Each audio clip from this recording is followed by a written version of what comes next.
If you had to pick one superpower, what would it be? I'll give you a second. Okay, it's over now. Your answer's locked in. That's it. That's the superpower you have. I think as a kid, I feel like the go-to is flying, maybe. Teleportation now that I'm older, just to be anywhere at any moment, at any time. No need for a car, no need for a plane. Super convenient. But I actually forgot to ask today's guest that exact question. I should have, but we'll have a debate in the comments instead. How about that? And I'll get him to weigh in as well. Anyways, I brought this up because today's guest is Tyrell Myers. He is a returning guest on the podcast, actually, and he runs Tyrell Multimedia, also known as TMM, which is a YouTube channel with over 20,000 subscribers. I can't even picture that many people in my head. That is practically an arena. So congratulations to you, Tyrell. That is a feat on its own, but it is a YouTube channel that dives into film, comics, and superheroes, especially the DC and Marvel universe. While Tyrell enjoys all forms of entertainment, his true passion is comics and superheroes, especially the DC universe, especially Batman. Almost treating them, if you go to his YouTube channel, he treats them almost like a modern mythology, really diving in and showing the full spectrum of the medium. Storytelling and creative freedom are at the core of his work. His content is not afraid to lean into interpretation, analysis, and artistic liberty. His goal is always to create something meaningful and memorable for his audience. Now, if you are just a casual superhero watcher like myself, you've seen most of the Marvel movies, you've seen some Batmans, you've seen some Supermans. Don't worry, you're going to love this either way. We do a bit of a deep dive across the entire DC franchise, Marvel, and all sorts of our well-known characters and even lesser-known characters. I promise you are going to love this.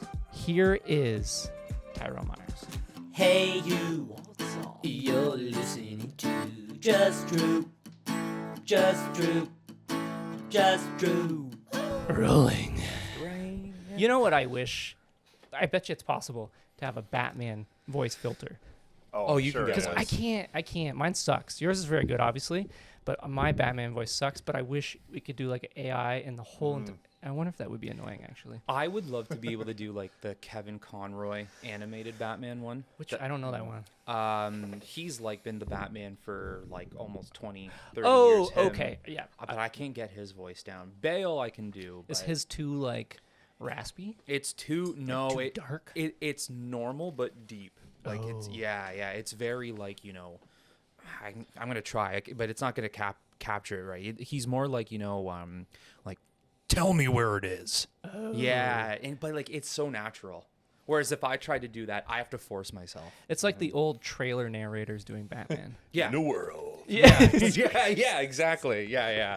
I'm Batman, I promise. I feel like a lot of those movies intros started with "in a world" a lot Yes. back then. In a world And then it gave where you dreams come true. and it gives you like the word pop-ups. Yeah. And they dim in and out. Yeah. 20th Century Fox. Yep. July 29th. Coming out on VHS. You won't believe it. Yeah, that's good. Is that even really a thing anymore? I haven't noticed a lot. Some of them. The odd one comes out and I notice there's a narrator, but I wonder if it's is it cliche now to have Probably a just a narrator? thing that happened and then it ran its course. And Ran now its people course. do different things. But I bet in like 10 years we're gonna look back at styles now and be like, "Oh, that's so 2026." Yes. man. Like, Yeah. Yeah. Well. Very, very. You don't hear like that narrator trailer voice anymore. That's No. just not a thing anymore. No. Yeah. The trailer speaks for itself, right? And even that's a talent on its own. Like some people have careers and all they do is edit trailers. Some suck. One of the ones that really bother me is you've watched the entire movie by watching the trailer, and it's like you have revealed every plot point and resolution in the entire trailer, and now I don't even need to see the movie because all the mystery's gone. Yeah. You can have a 2-minute trailer and not spoil shit. Yeah, like you can create suspense Yeah. without needing to tell the world this is what the movie's about. Yeah. But still come see it. Yeah, you'll watch it and you're like, oh, the bad guy looks bad. Ooh, I wonder what. Yeah. I wonder if he's gonna defeat the hero, and then they show the hero defeating the bad guy. You're like, oh, Okay. okay. Well, I just saw the movie. Yeah, that's Yeah. cool. In a world where dreams come true. I just saw But the then- movie 10 months early. Yeah, Cool. yeah, Thanks. Yeah. I don't see Yeah. that so much anymore, but anyways, Yeah. we're here to talk about, well, God knows what. Here's the other thing. You are also like kind of a cinephile as well. I love movies. So we could do a whole podcast and nothing to do with superheroes, but and just do movies. Yeah. Movies, TV shows. Yeah. Yeah. Video games. yeah. Yeah. What have you been ripping lately? Baldur's Gate 3. Oh, okay. Oh, I love I it. dabbled a bit. I don't have the attention span for it. You know what? I'm not a big fan of like turn-based over-the-top games, but there is something about the way they made this game that I'm like, oh, I love this. Like, this is awesome. It's like true D&D. Yeah. It's a way to play Infinite- D&D properly, like Yeah. rolling dice, but Yep. you don't have to get guys together and Yep. do that. Infinite like probabilities, essentially. Oh, yeah. Yes. There is so many things. Like, if you do A, B, or C over here, it'll Change everything. like, you know, part 3 of the game. Yeah. But you made those decisions in your first hour. You know, so I want to it's meet the crazy. guy who made that algorithm. The whole tree, you know, of Jesus. decisions. Oh my goodness. Jesus. But like, round of applause to them. You know, the fact that they can do this.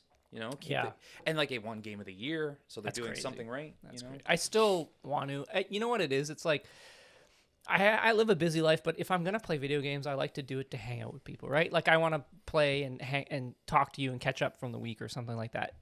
The solo games, I'm like I'm alone. yeah, yeah. like- Yeah. It's like, oh, You know, I want to hang out with some people. I want to. I got no one to talk to. Yeah. Yeah. The same for like sports. It's like I prefer team sports. I'm not really I'm not. Golf's not my thing. I prefer volleyball or baseball or hockey where you gotta like Yeah. work with a team and Yeah. strategize. Yeah, I'm the same way. And the thing with solo sports and stuff, it's like if you fuck up, it's all your fault. It's you. Yeah, There's it's no one- no one else. No one else you can blame, Yeah. even though it might be your fault. Yeah, you can Can't create blame anybody any else. excuse you want, Yeah. but at the end of the day, it's your excuse. You're the Like, one whacking that ball. It's you. Yeah, yeah. Just lying to yourself. Yeah, you know? exactly. Yeah. Yeah, Yeah, man. yeah. What's this book you brought here? Okay, so Can I hold it? You know what? You're Too asking expensive? a lot. Yeah, Okay. you know. Did someone famous hold that before? No, Oh. but yeah, you can take it here. Nice. So, So your favorite character? Superman? yeah, you know, he's cool. He's all right. Just kidding. there, There he yes, is. There we he go. is. I should shift the covers. You know, I should like just move it around, but Just you should take a Sharpie and draw a Batman mask. on Superman. That was not a bad idea. So it's an artist. The reason I brought this is just because I thought it could open some interesting conversation. So the artist of this, Whoa. right? That's actually what I want to talk about. Holy shit. Yeah. Look at that image.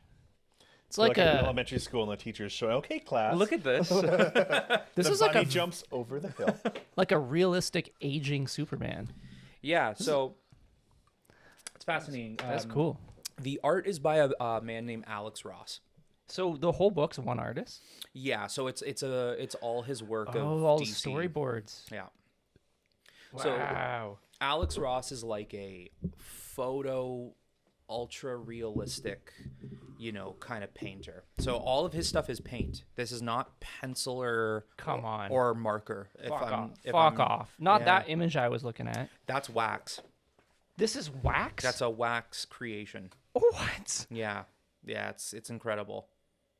So you like sculpted this. Okay, so yeah, this is one of the biggest reasons why I wanted to bring this to talk about this because it's just so fascinating. So a brief history about him, and even I'm not going to tell too much because like there's more you could read about him in the book that I don't want to butcher. But he started like drawing superheroes really young. right? Like with pencil, crayon. Like I think he even has a couple photos of his early aged Original. art. It's probably better than I can ever do. Oh, better than anything I could do at a 30-year-old man compared to when he was like 7, 6-year-old. you know? So he loved all this type of stuff. So it just so cool. consistently grew from there. So what happened was he, I think, first drew Superman, and Superman was just one of those things where, you know, everyone looked at his creation of Superman and they're like, holy crap. Thank you. They're like, holy crap, like, that's Superman. Like, Yeah. I don't know who this is, but for whatever reason, everyone was like, this is Superman. So what happened is, over the years of creating more and more DC art, more Superman art, Batman, whoever, if I go to that page there, he met with a man, I think his name is Mike Hill, and he is a British sculptor. Okay. So Mike Hill Kind of sounds like Michael. Sorry. So he produced like wax sculptures of Anthony Hopkins and Keanu Reeves and stuff. Okay. And he meets up with Mike Hill, Alex Ross, and they're like, you know, let's create a Superman sculpture, because Superman at this point in time is one of the greatest superheroes of all time, if not the greatest, right? He's the first. He's the epitome of all superheroes. So they create this sculpture, but the craziest thing about it is when you create a wax sculpture of something, you are creating based off of somebody. So you're looking at their likeness, their face, their everything, and you're sculpting. They had nothing to go off of here. Like, no face, no nothing. Nobody is real. Superman's not real. What year would this be? So, like, was this pre-movies? Oh, yeah. This is, so there's not even an actor to go off of. Yeah, this is 1999. So there's Christopher Reeve, but that's not Christopher Reeve. No. So then I guess the whole thing is Mike Hill was so just insanely like he found the whole situation profound that like they weren't creating Christopher Reeve. They weren't creating even the guy before him, George Reeve. They weren't creating these guys. They were creating Superman. They were creating a completely new human being, sculpting it Out of your mind. And that's all Alex Ross. Like that's this guy. He created this. Insane. It's insane. So the thing is, I think what's so fascinating about his artwork is he is creating real life, you know, images of these superheroes that you read in comic books. But when you look at his art, you're like, that's a real dude. I thought that was a person. I don't know. I was going to ask who that's based off of, but Nobody. yeah. It is all from like, this is how, okay, yeah, right here, Superman. That's crazy. Yeah. I wonder if he had to go through reiteration? What am I trying to say here? Reiterations? Like, I wonder if he did versions or if he was just a freak and was just like, bop, done. There we go. Oh, wow. I didn't even open my eyes. Yeah, exactly. Two of my eyes closed. Yeah, if you look at like almost any, so he has done DC, Marvel, and even Star Wars. Oh, he has Star Wars art too, which is really incredible. But yeah, like I mean, look at like Shazam, for example. He is so specifically detailed. Like nobody has this face. Like look at that. Nobody has this face, but he created it. The one on the right. What? It's incredible. Not the black and white. No. Okay. Yeah, so this is a photo. Okay, yeah. That, like, this looks like an old photograph that you would photograph an old star from, like, the 50s. But this is clearly painted. Incredible. Look at the reflections on the gold. Yeah. That is insane. You would think someone, you know, okay, stand right there. Bam. Okay, it's a photo. No, this is all paint. Some people just have that talent where they have a vision in their head and they can just put it out.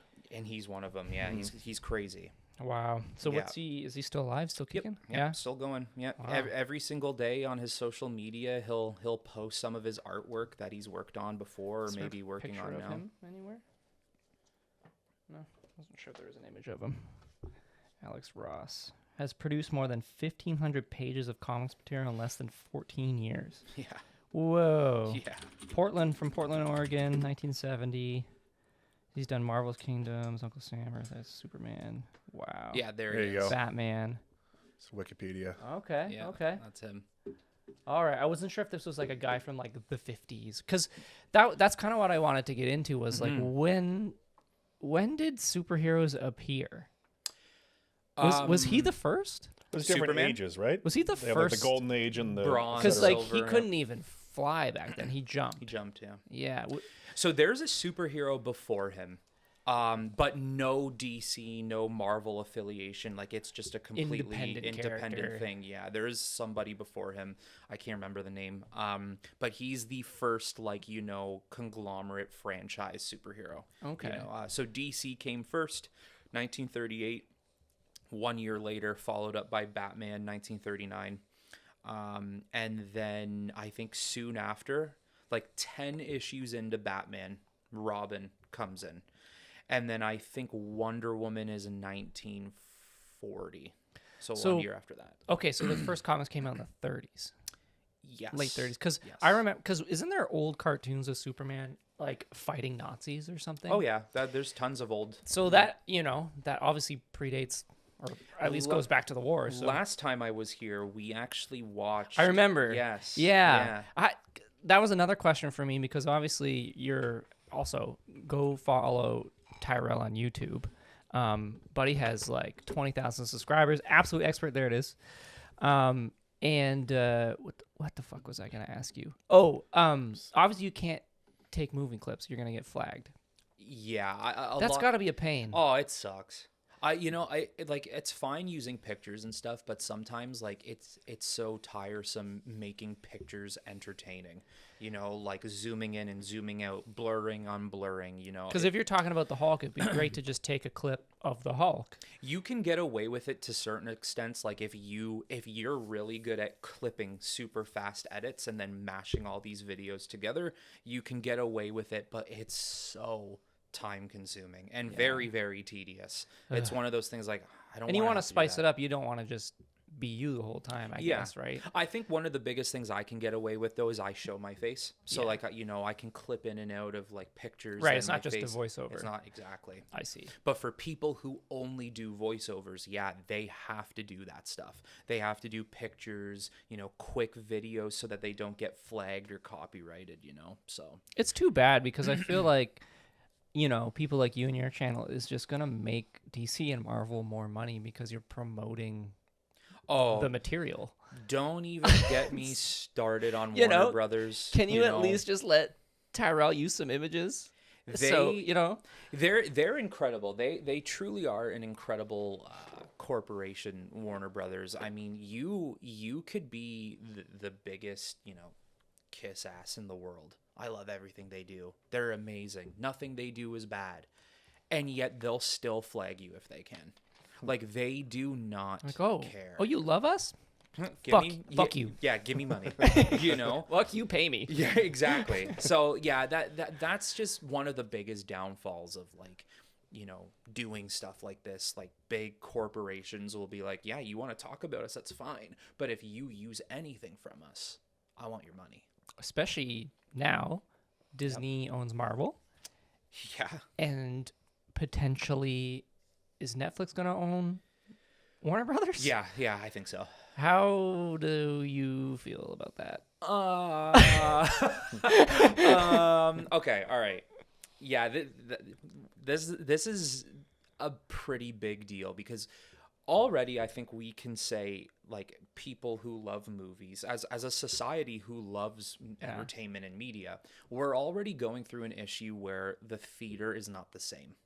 Movies do not always get sold out the way they used to. They're not making as much money as they used to. Not many people choose to go to the theater anymore, and it's not necessarily the people's fault. It is the corporation's fault for saying, hey, new movie coming out May 1st. Immediately. But just so you know, it will be hitting your streaming service 2 weeks from now. Okay, so then why go to the movies? Right? They're ruining their own, like marketing systems. They're ruining their own advertisements. Because a movie would come out, and then you'd have to wait almost 3 months for the DVD, right? Yes. So you're like, well, I don't want to wait 4 months to see this movie. I better go to the theater. Yes, exactly. Right. Yeah. So DC and Warner Brothers has already been kind of going through their own theater problems because you're in a situation where DC films don't necessarily do as well as other like Marvel films per se, right? I want to get into that later. Yeah.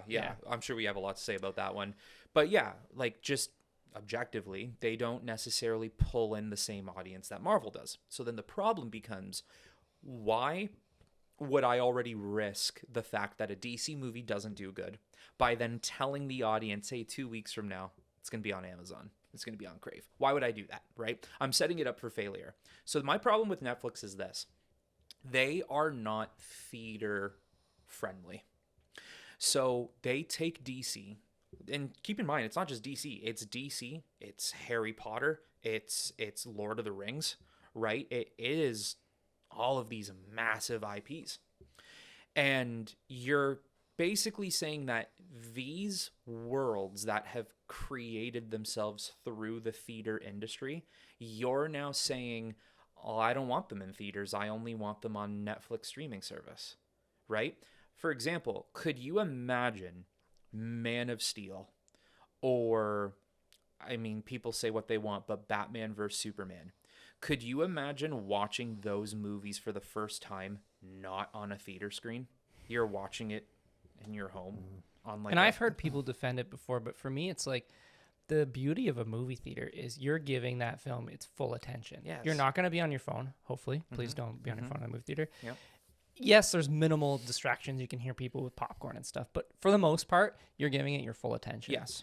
At home, you're probably your phone's going to ping. Yep. And you're going to check a notification on your phone or you're going to I'm addicted to my phone. Like you check your phone every 15 minutes. Oh, did somebody text me? Yes. And now you're already not giving this film your full attention. There's neighbors. You live in a busy neighborhood. You have kids. You have pets. And so it's streaming on your TV and you're just not fully invested in it. Imagine, we were all watching a movie right now. You got a pretty nice sized TV screen here. Yeah. Your couch is super comfortable. What is stopping me from watching a movie with you guys? But just being like, phone out, lean on your couch. Yeah. You know what's stopping me, That's right? what I'm saying. Yeah. That's what I'm saying. Like, I find, like, film deserves attention. When you're dealing with a really good film, it deserves, this is going to sound weird, but, like, the responsibility of attention. Like, it really deserves that. Some of these movies are incredible. And, like, Netflix is going to go down that road where it's quantity over quality, and they're going to say, yeah, Batman, Superman, Wonder Woman, Green Lantern, Flash, even other characters that maybe you've never heard of, they're all coming to streaming services. And it's like, yeah, but the whole point is to be able to witness like these legends in action on screen. Yeah. Right? So something he said, the CEO of Netflix, which really bugged me. Yeah. Did you hear? Yeah, but you go ahead. Okay. So he says this, and it really, sparks a little bit of an outrage in people, and I completely understand it. He goes, theaters are not consumer friendly. So me being unbiased for a moment, I'll say, okay, fine, maybe. Movie tickets are much more expensive today. Yep. People are busier than they have been before, people have families that they now have to bring to see these movies all together. You got to travel. You got to travel, right? Now, snacks and popcorn, drinks, that's so much more expensive Than the ticket. It's exactly, Yeah. right? So if I go as one person, say I just want a medium popcorn, medium drink, and the movie. I myself and maybe if I'm lucky, I'm spending $25 one person. Now a family of 5 or 6, like you're spending $200, $200, right? Yeah. So unbiasedly, I'm like, okay, maybe he's got a point. I understand. No. He doesn't go with that excuse though. The moron says, yeah, it's not consumer friendly because not too many people have theaters near their house that they can walk to. Huh? When have I ever walked to a movie theater, my man? Like, when have I ever done that? That was never a thought in my mind. He could have actually made a great point. Yeah. The price of things is too much. Yeah, there's so many things to go after. Yeah, you can't walk there. Okay. But then he tries to backtrack a couple days later. No, I didn't mean it like that. No, guys, no. We're still going to put them in theaters for 2 weeks. Okay, man. All right. You do you. But that's the thing. Netflix will do what they want. They're too big. You can't necessarily argue with them, right? If they want to put themselves in a situation where it's going to be mainly streaming, well, that's...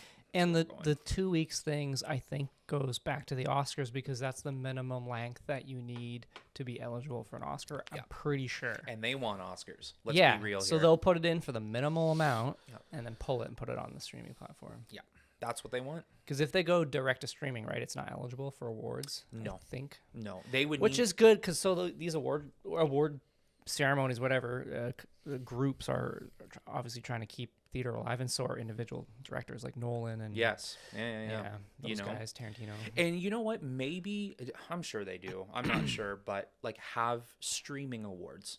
You know that? Probably. They probably do. Probably. But like do that. Because like these people, think of Nolan for a moment. Think about what he's doing with his movies. Like, he's filming entire films with IMAX cameras. Yeah, minimal CGI. Sometimes no. You know what I saw the other day? There was a background in a scene, and instead of just putting a green screen, he had an artist paint it. In for the Odyssey? No, it was in Tenet. You know what? The girl, and she's pulling the bullet out of that drawer. Yes. And in behind, you just see a hallway of drawers. That's painted? Painted. Wow. I thought, either it's real or it's a green screen. No. He had a guy draw with tools to get the right perspective and hand draw whatever. I don't know how it painted, drew it. Crazy. Like, why? It's not even necessary. Yeah. Nobody even knows. Of all the scenes, but he's so pure. He's like, he demands it.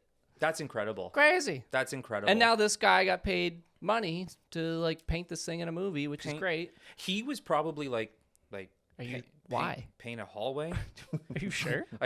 You don't want me to like Picasso my way into this? Hey, quick break.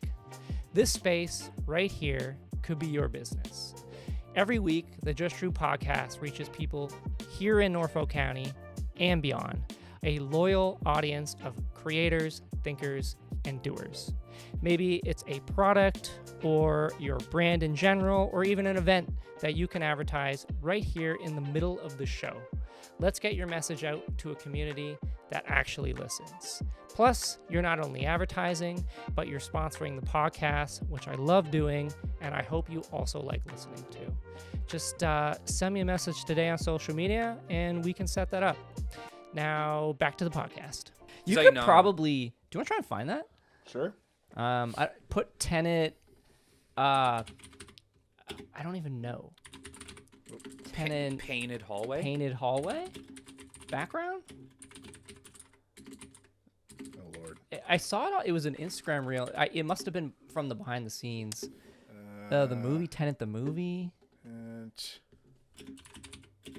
Are you recording the screen? I should be. Nice.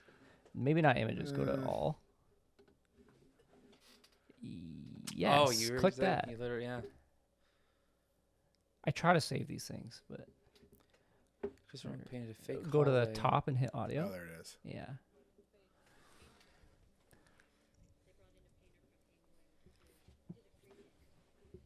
What?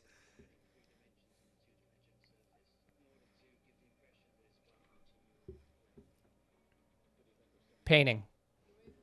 That's a painting in behind them.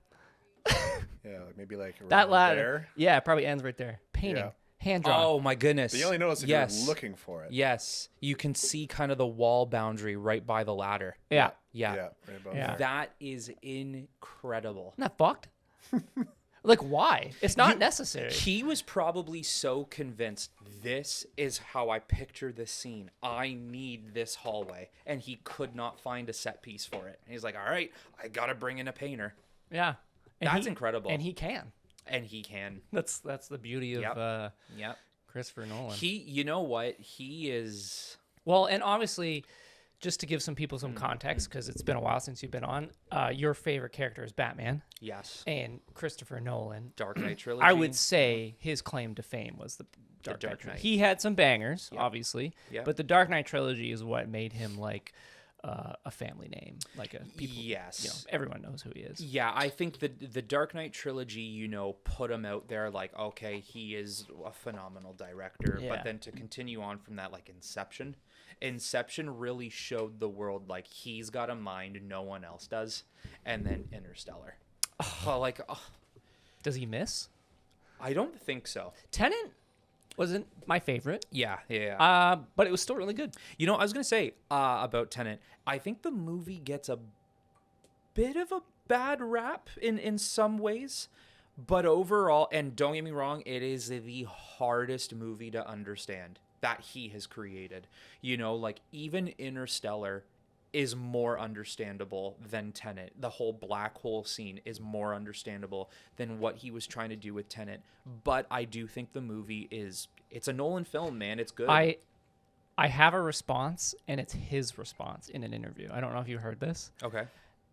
Somebody, they were reading comments, social media comments out to him during an interview, and the one comment was like, I love your movies, but I don't understand them. And his response, so he chuckles, he takes a pause, and he goes, try not to understand them, just feel them. Yeah, there you go. And I was like, damn! There you go. Okay, Nolan. Yeah, there you go. Okay, Nolan. Yeah.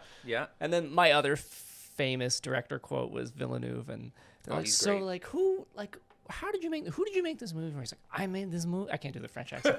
I made this movie for one person, and it was me.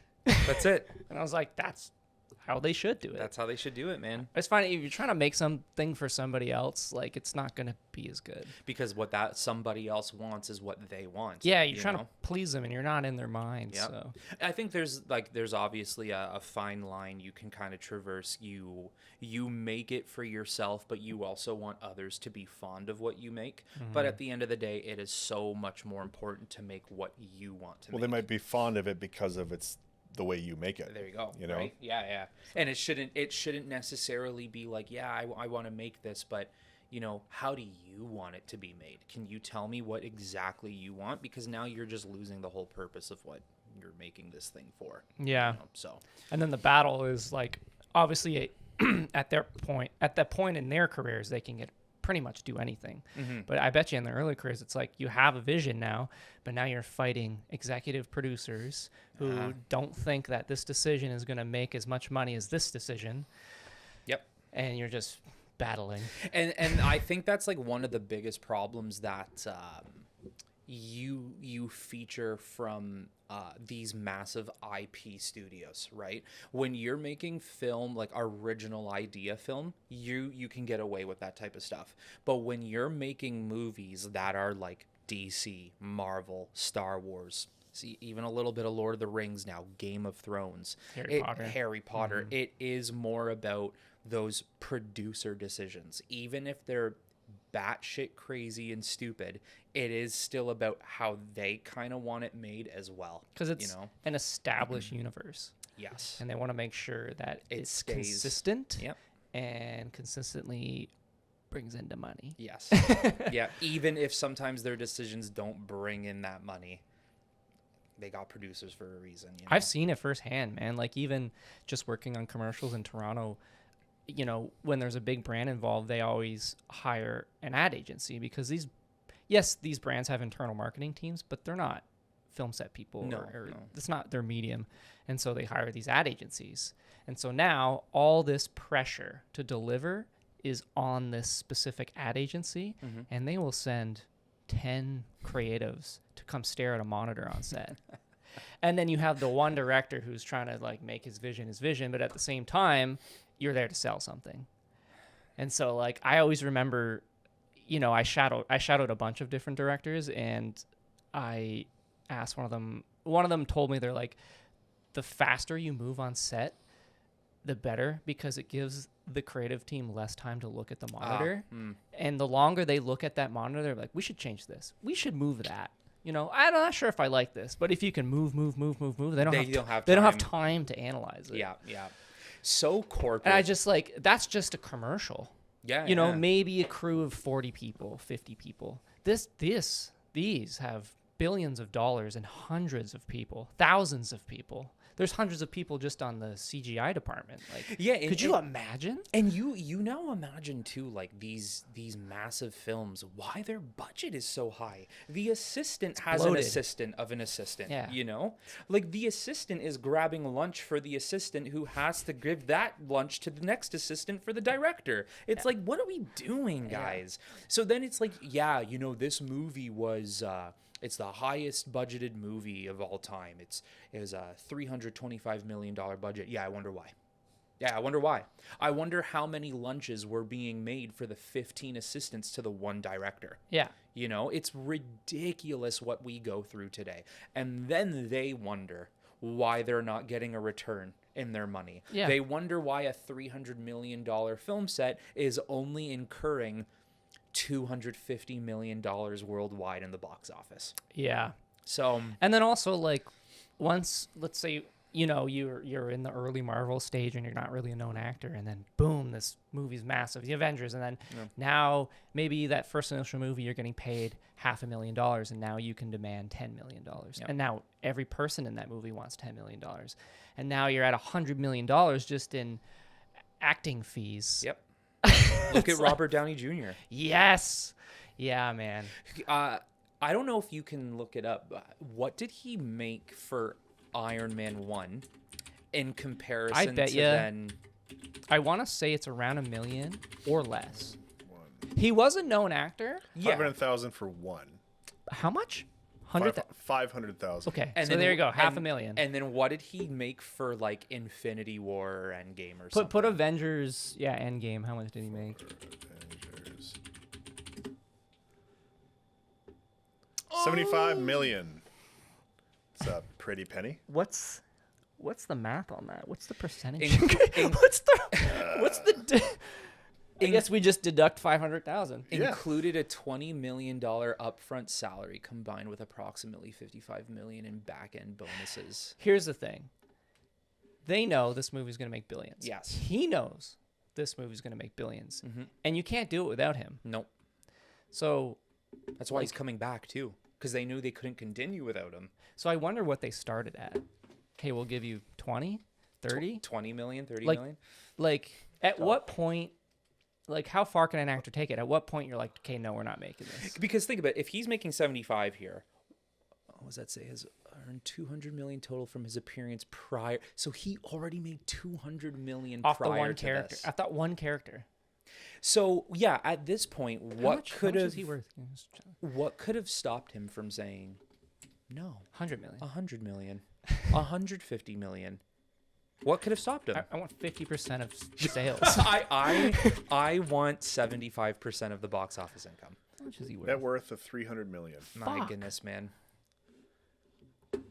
I mean, Oh he's my amazing. goodness. He's great at the role. Yeah, no doubt. No doubt. And I would say the first Iron Man is the best film in that entire franchise. I completely agree. I think the best Marvel movies in the MCU, because I'm not a huge fan of all the movies, but I think Iron Man 1, Captain America Winter Soldier, and Avengers Infinity War are the top three. I sort of stopped watching after Endgame, and even movies in between there, I'm like, there's the frequency. Yeah, maybe we'll swing into. We'll pivot here. Yeah, Does anyone? My drink's done. Anybody? You want another one? Sure. I don't know if I have an. Everyone else is doing it. Do you want another one of the same? Sure, yeah. Okay, all right. We're gonna go on a quick pause here, and we're just gonna do a little refill. I love it. It's the weekend. Let's do it. Just Drew. We were doing this right now in a movie theater. Like, it'd be kind of nerve-wracking. Yeah. You know, yeah. and then so you see the views, you're like, oh, only 50? Like, oh, all these other podcasters or YouTubers are getting 100,000 views. Like, I'm a failure. Yeah. That's And how then it you're is. like, no, like 50 people in a room listening to your podcast or That's your pretty YouTube channel. good. It's like, the community center. Yeah, that's right? what I mean. Yeah. Yeah. So it's just trying to, it's hard to get kind of down on yourself, Yes. especially with like these internet things. Yeah, especially like on these platforms like YouTube, who are hitting, like people are getting these numbers of like, 800,000 views the other day. Yeah. You're like, oh, good for you, But then you look at it and you're like, if you can get that and I can get 5,000 views, I'll take it for now. Yeah. Yeah, That's a lot. it's a lot. That's a lot. It is. And so how long have you been doing your channel for? Sporadically since. It's a lot of videos, man. It's a lot, man. 837 videos. That's crazy. I do have a lot of shorts, so those are quicker, but yeah. I want to say I've been doing it since 2020, but I didn't start actually taking it very seriously until maybe 2021. 2021, end of 2021 is when I was like, you know what, let's do this. Are there a lot of people doing this kind of stuff? There can't be that many channels. There are some like people I know that I've like connected with over time that do what I do, but they're, especially the type of topics I get into, I don't think there's many people who do what I do. Yeah. Like, I mean, if you click videos there, like, I don't ever see people like, okay, yeah, what if Wolverine had a Sinister Six? I don't see people ever making videos like this, or the perfect Marvel villains for Martian Manhunter or Green Lantern, right? Like, I'll see people who make villains like, these Marvel villains would be great for these DC characters, but More vanilla type. Yes, Yeah. I go character by character because I know there's an audience out there for Martian. I know there's an audience out there for Flash, You're hitting niche, really niche markets here. Mm-hmm. Yeah. What was the one I was watching the other day? Oh, what was the, scroll down, the best villain for, your swapping villains, the best Marvel villain for, was it Superman? Yes, This that one? one. Marvel villains, that would be perfect for Superman. That's what I found that very interesting. Yeah, usually if you make anything based off of Batman, Superman, or Flash, that's gonna get you a view. That's gonna be Cliche characters. Yeah. Just the obvious ones. Yeah, you like know. Ashley doesn't really watch superhero movies, but if I was like the Flash, like, yeah, I know he's fast. That's all he has to do. He's just fast. Yeah, He's fast. Oh yeah, Batman. Yeah. Symbol. Yeah. Yeah. Talks like this. That was better than my usual. Nothing too special about the guy. Yeah. Sorry, we came back from break and people were like, you were gonna talk about that. Now you're talking about this.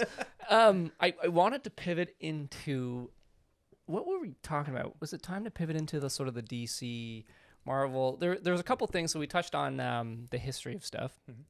I want to find out when you got into it, but we can get into that a bit later. I'm curious with this whole, so obviously superheroes is a big broad topic, and they're divided into two sort of main categories. There's Marvel and there's DC. Yeah. What is the difference? Let's just assume whoever's listening right now knows nothing. They know what the Avengers are. They've heard of Superman. They've heard of Batman. They've heard of Iron Man and the Hulk and the basics. But, like, what is going on? What is DC? What is Marvel? Why is there this rivalry? And also, why? Because you are a DC guy. Yeah. But obviously Marvel is, I would say, the more popular one. Yes. Even though DC came first, DC has a lot of firsts. DC first did this, DC first did that, but Marvel, through the Marvel Cinematic Universe, has kind of just taken over. It's kind of like BlackBerry invented the smartphone, and then Apple came in and was like, "Yeah, we're gonna perfect this." Yeah, basically, yeah. To describe the differences, I think, is rather difficult. I'm sure, there's probably a study out there that really describes, you want the true differences between DC and Marvel?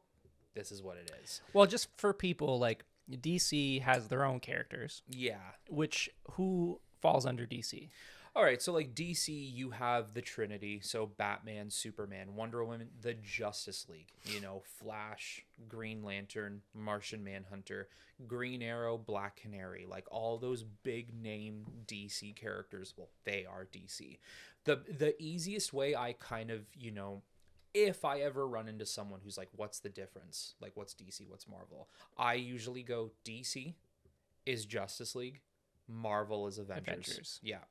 And usually, you know, people have the understanding like, oh, like DC, that's like Batman, Superman.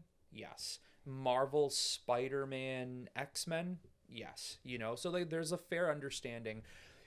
To really describe like what makes these two franchises different, I think it's a little hard because realistically, like if you just look at like the premise of both of them, there's superheroes versus villains, you know, like there truly is not that much of like light versus dark. Very repeatable. Yes, it's very the same things, you know.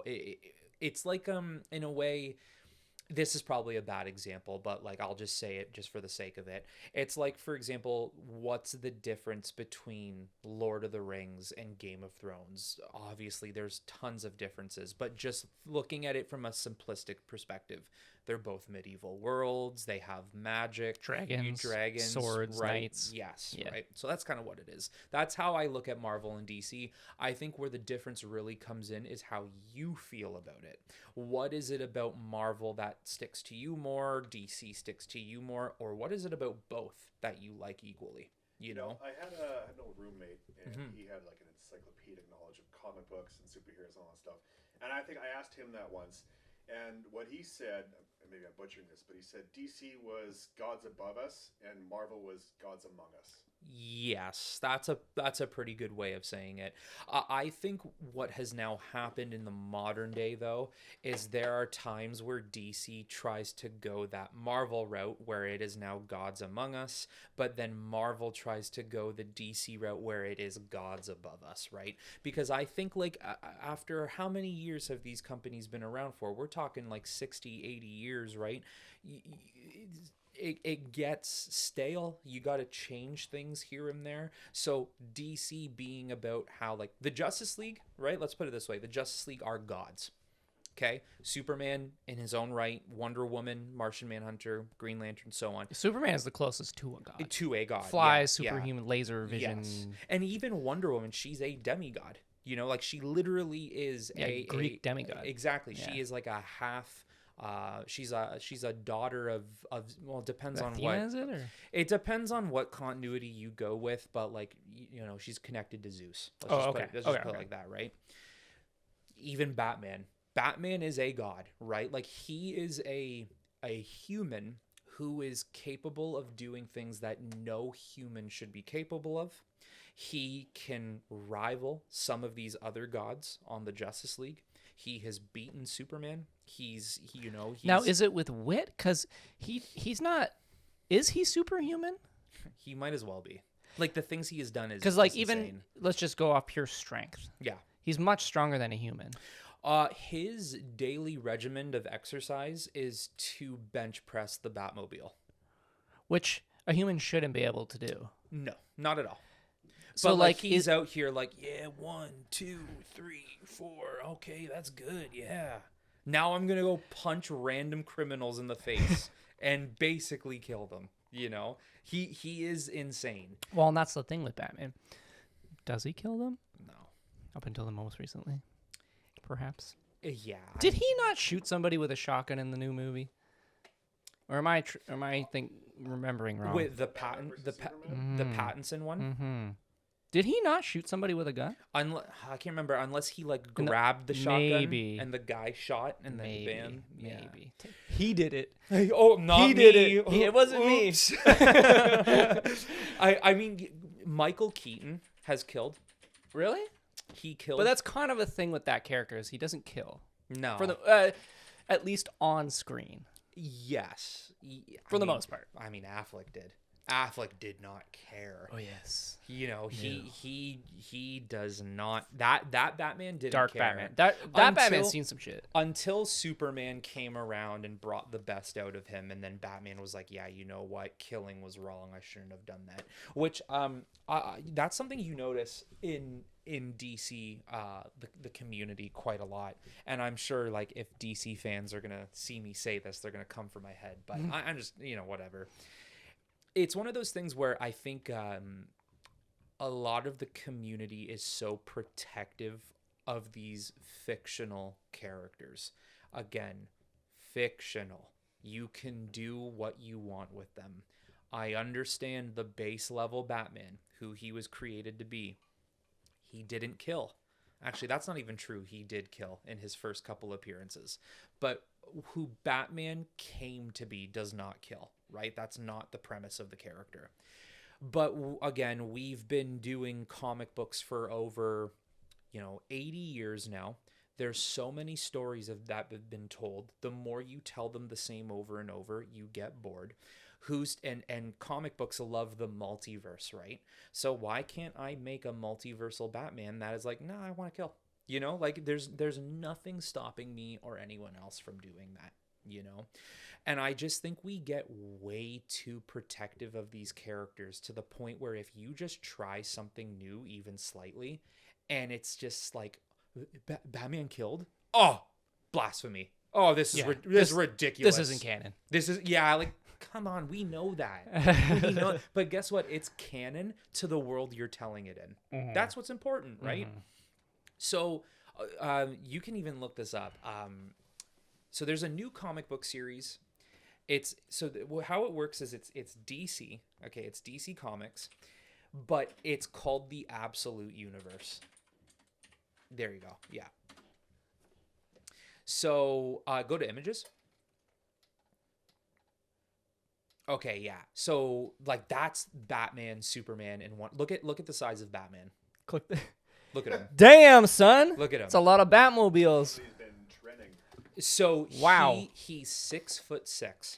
Okay. He's 6'6", and he's like, I don't know, 280 pounds of muscle or something like that. Type in Absolute Universe. Just put like Batman. Yeah, I think his forearm is bigger than my thigh. Yeah, like look at the size of this man. Look at that. Incredible. Okay. And then so that bat symbol's an axe. So his bat symbol, right, will be a bat symbol. But then if he wants, out of his utility belt, he can grab a staff and connect it to his chest. Come on. And then take out and then use it as an axe. Okay, that's pretty fucking cool. Pretty cool. That is cool. So basically, I'll give you more detail. So how this universe works is there's the DC universe, okay, which you call the canon, the prime world. That's what they call it, the community. It's called the prime world. It's where the regular Justice League lives. The standard stuff you see. Yes. Marvel also has this. Marvel has the regular prime world, but then they have the ultimate universe. Okay, so ultimate for Marvel, absolute for DC. So in the Absolute Universe, this was DC's way and like writers of saying, you know what, we want to do some new things. We want to like kind of create these characters in ways that they haven't been done before. So like, in the I'm getting to somewhere here. Don't mind me. I'm just doing more details than maybe I should. But so like in the prime world, the main canon world, Bruce Wayne's parents get shot down in an alleyway. Okay. Well, in this world, Thomas Wayne, his father, is a middle school teacher. And Bruce is in his father's class. And they go to a zoo for like a class trip.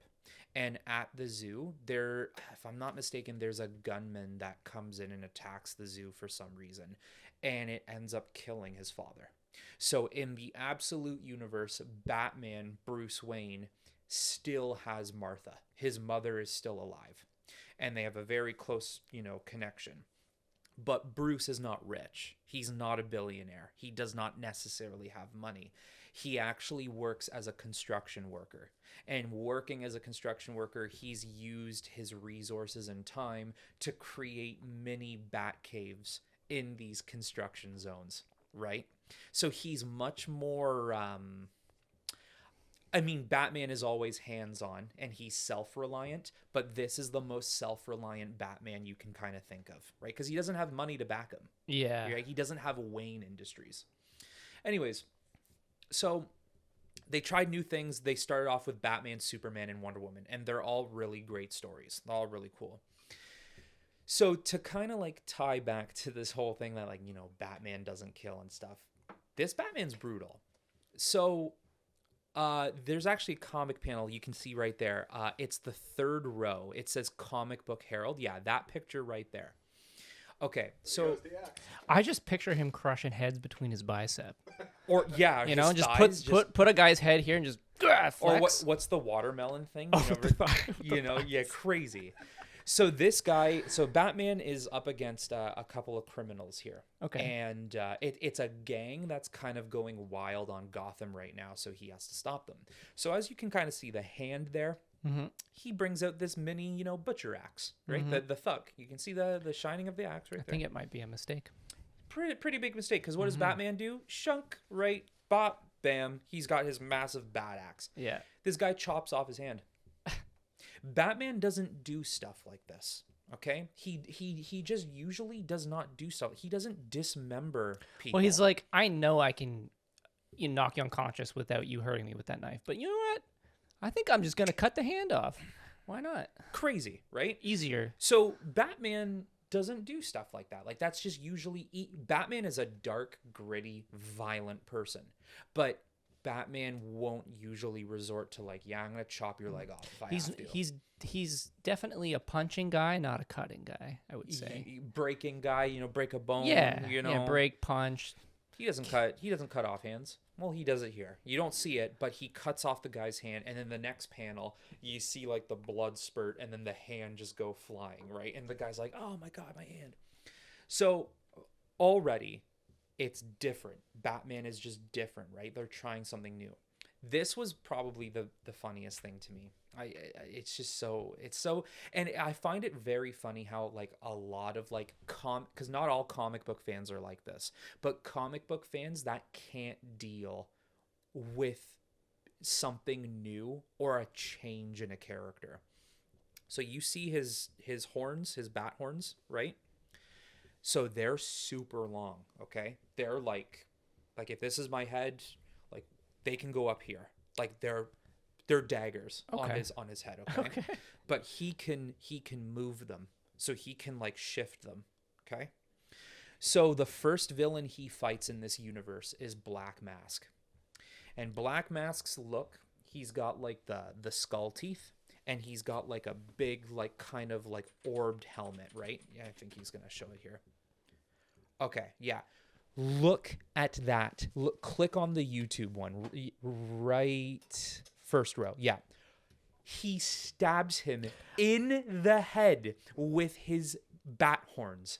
Okay, I was going to bring this up, and I was like, Drew, it's not the time. Don't be funny. Let him tell the story. I was like, because I was looking at it, I was like, he could stab somebody with that. Yes. And he did. And he does. They're more like horns than bat ears. So he stabs him right through the eyes into his skull. But guess what, guys? He's alive. No, he's not. Okay? Let's be real here. No, he's not. He's not alive. Okay? So, like, my whole point here, I love this absolute universe. I think it is incredible. They're creating something really great here. But I do have to admit, I think we become way too protected with these characters, and the fact that Batman is usually known not to kill, when you see something like that, you're almost preconditioned to think, yeah, but he's not killing. Yeah, but he is. Like, I don't care what anyone says, that is a kill shot. He just took these massive metal horns that he probably built at a construction site, attached them to his head, and went, "You're next." Right in his skull. Like I don't really think you can get around, but this is why it's a comic book. So if I wanted to say that, he's not dead, well, yeah, I can say it. It's a comic book. It's fictional, right? But it's just one of those things for me that I'm kind of like, how far do we have to go to keep protecting these characters? Like almost like, when something is so, like, you're a child. I was gonna right? get to that. I said I wonder if it's rooted in childhood. You know this character from your childhood, and if you deviate, it's like your inner child's like, no, Right? you've tainted the character, right? Yes. So Could be it. see right underneath this photo, right below it, in the suggested ones, you see him scream. Yeah, okay. You kind of see it a little bit more here. Okay, so see his back, how he's got those back spikes. Mm-hmm. Okay, so this Batman, his cape, it's not a regular cape, but like what he can do is if he spreads it out and he flexes his back, massive metal spikes will come out from his cape, all over his cape. So there is literally a comic book panel of a thug jumping on Batman, trying to hit him. No. And Batman just goes, and the spikes come out and Just impale him. Still alive. He's still alive. But no, he's not, dude. He can't be. He actually can't be. Yeah. Holy shit. So then there's a panel where bam, yes, thank you. Oh, you're getting good at him. Look at this. No, man, I'm sorry. Even if you're alive, He's dead. Yeah, I'm sorry. Well, he stings a little bit. It'll profit. And then take a look. Type in absolute Batman or Batmobile. Oh, I can't wait to see this thing. Look at that thing. Look at that thing. What the fuck? It's a construction vehicle. Yes. No, that's like a mine truck. So he Yes. just drives through skyscrapers? Yes. Yeah, No, it's that is straight up a mine truck. Yeah, for sure.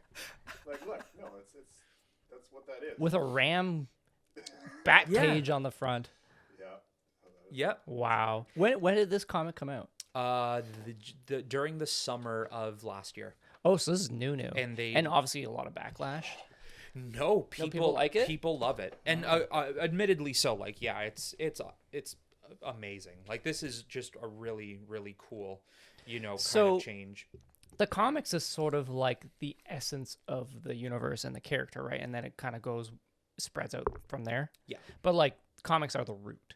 Yes. Yeah. So if something new happens in a film, does that affect canon, or is it nope, didn't happen in the comics, so it's not real? It's its own thing. It could I always see. be different continuities kind of thing, Yeah. different universes. Yeah. Because that's I a way see. to tell a different story, but still be like, okay, this that you knew, this is still real. Yes. But this is a different story. Exactly. It's the same character but told differently. Yeah, and I'm going to tell it in my way. Yeah.